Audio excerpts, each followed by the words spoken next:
अस्सलाम वालेकुम सर, मैं डायलिसिस का पेशेंट हूँ। मैं 10 साल से डायलिसिस करवा रहा हूँ गंगाराम से। सर, मैं किराए के मकान में रहता हूँ। बड़ा भाई मैं ही हूँ, एक मेरा छोटा भाई है। वालिद साहब की मेरी डेथ हो गई है और एक सिस्टर है। किराए का हमारा मकान है। डायलिसिस मेरे 10 साल से हो रहा है और मैं हार्ट का पेशेंट भी हूँ। सर, तकरीबन 2 साल से मुसलसल मुझे हार्ट अटैक हुआ था, तो उसके बाद मैं काम बिल्कुल नहीं कर सकता। मेरे लिए परेशानी का बस यही है कि मेरा मेडिसिन अफोर्ड नहीं कर सकता।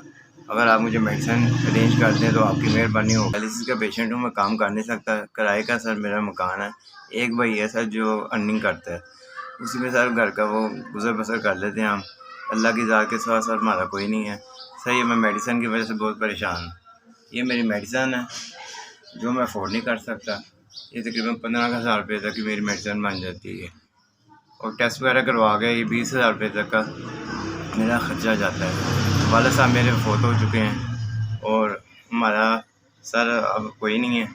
अल्लाह की ज़ात, मैं दिल का भी मरीज़ हूँ और गुर्दों का भी मरीज़ हूँ। मैं मेडिसिन सर नहीं ले सकता हर माह। अगर आप मुझे मेडिसिन ले लें तो इसका अजर सर आपको अल्लाह ताला नहीं देना है और आपको अल्लाह ताला सेहत आपको आप गरीबों की मदद करते हैं और आपको अल्लाह ताला खुश रखे।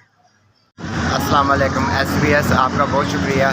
मैंने 13,500 की मेडिसिन परचेज की है। अल्लाह पाक आपको खुश रखे। आप इसी तरह लोगों की मदद करते हैं और अल्लाह पाक आपके कारोबार में और आपकी रिस्क को सेहत में बरकत अता फरमाए। SBS आपने ये जो मुझे मेडिसिन लेके दी है 13,500 रुपये की, मैं आपका बहुत मशकूर हूँ। इसी तरह आपको अल्लाह पाक तरक्की अता करे और आपके SBS को दिनों में रूज पर लेके जाए।